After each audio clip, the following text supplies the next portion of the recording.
I'm Ralph Hicks, a senior investigator with the NTSB. I'm out of Atlanta, Georgia.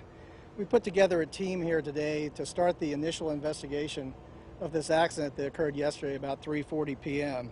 The flight originated in Statesville, North Carolina, about 20 minutes prior to the accident, so it was a very short flight.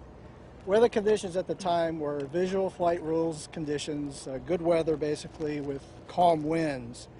We were able to obtain surveillance video from buildings around the area that include footage of the accident happening, and we were able to observe those footages this morning. It showed us quite a bit. The airplane basically bounced at least twice before coming down hard on the right main landing gear, and you can actually see the right main landing gears collapsing on the video. The airplane continued down the runway off to the end through a fence, and it came to a stop behind me here on Highway 91. The aircraft itself is a Cessna Citation Latitude, a 680, two cockpit seats for the pilots and 9 passenger seats for 11 total capacity. It has a Pratt & Whitney Canada 306 turbofan, 2 turbofan engines built in 2015, registered to JRM Air LLC. Our process is we're going to be on scene for 2 or 3 days documenting the perishable evidence at the site, and then we're going to start going into the cockpit, into the fuselage, starting to cut the airplane up and document all the flight controls, the engine controls, taking a look at all the systems very methodically. This airplane was equipped with a cockpit voice recorder. That recorder will be sent to our headquarters in Washington, D.C. for download probably next week. It did not have a flight data recorder. However, there were avionics on board that recorded some flight data that's going to be very useful to us, and we're going through that right now. Like I said, there were 2 pilots on board. Both were professionally trained pilots. We have spoken to both pilots today, and the information that they provided us is very consistent with the video.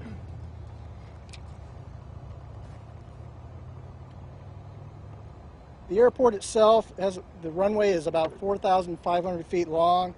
The airplane was capable of landing at this runway. There's no operating control tower here. It's not equipped with one, so the pilots basically call on their radio frequency and see and avoid procedures for the airport. We were able to walk the runway completely from one end to the wreckage site. And we're able to find skid marks and tire track marks that are consistent with this airplane. So we recorded those, and we found a few pieces of small debris that were along the runway as well. We're going to be releasing a preliminary report in about 7 days, and that will be on our website at ntsb.gov. It will give basic factual information. We don't draw any conclusions at this time. This is the fact-finding phase of the investigation only. So I won't be entertaining any questions about calls or any speculation. Any questions? Are you going to be making the surveillance footage available to the public? It will eventually be made available to the public, but for right now, we're using it for our investigation purposes, and we need to keep it inside the investigation team. You said the plane. We don't know right now. It's one of the things we're going to be getting into. We're going to be looking at the systems in great detail, and also going through the information provided by the pilots, and also the information that's on our recorders. Excuse me? Yes, they were. Yes, sir. When it bounced, how much did you saw go up and come back down? You can visually see the airplane balloon up and come back down. Exactly how high it went, we're going to be using our flight data information that we have from the avionics to tell us that, but we can't tell exactly from the video right now. Hard landing, though, would you say? A firm landing. It was described as firm. Mr. Hicks, can you tell us about where on the runway, how far down the runway the plane actually touched down? We can't tell that right now. There's no definite touchdown marks on the runway made by this airplane, so we're going to go back to our data that we're going over right now. Thank you. How busy is this highway normally? Did it come close to hitting any oncoming traffic? I'm not aware. I don't know. I think it's a fairly well-used highway, though. The aircraft actually went down into the ditch and came back up before it came to rest. That's speculation. I can't really say that, but we're very happy to be here today talking to them as survivors. Have you interviewed already the Earnhardt family? Yes, we have.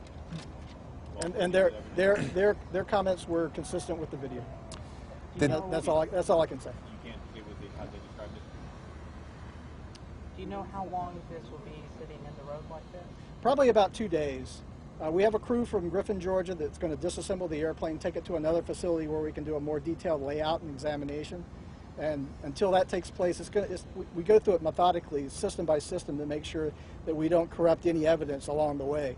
So we have a very systematic approach to doing that. But it'll probably take a couple of days. And then once it goes down to Griffin, we'll reconvene our group and go through it again in greater detail. How long did the plane come to a stop before it was fully engulfed? The accident site's about 1,000 feet past the end of the runway. So are you talking about seconds here? Just a few seconds. And everybody on I don't board. have the exact number, but just a few seconds. Right. How quickly were quick. people on board able to evacuate the airplane? Just a few seconds right before? They were able to evacuate before the fire ensued. Did you say when the fire started? I can't say that for exactly. We're going to go over video and take a look at that too. Can you tell us if all the passengers, not just the passengers, were they properly strapped in? As far as we know, they were, yes. How were they able to escape from the plane so quickly? They were able to use their procedures and use the doors on the aircraft to get out.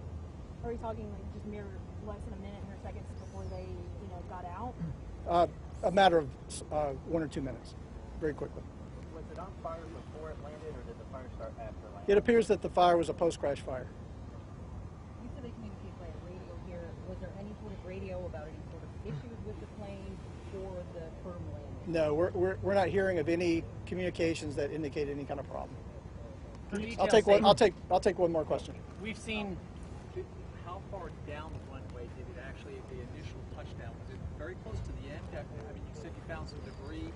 Did it appear like it was beyond what normally is expected with a plane of that size? Yeah, we don't see any indications that the initial touchdown was too long, based on the video.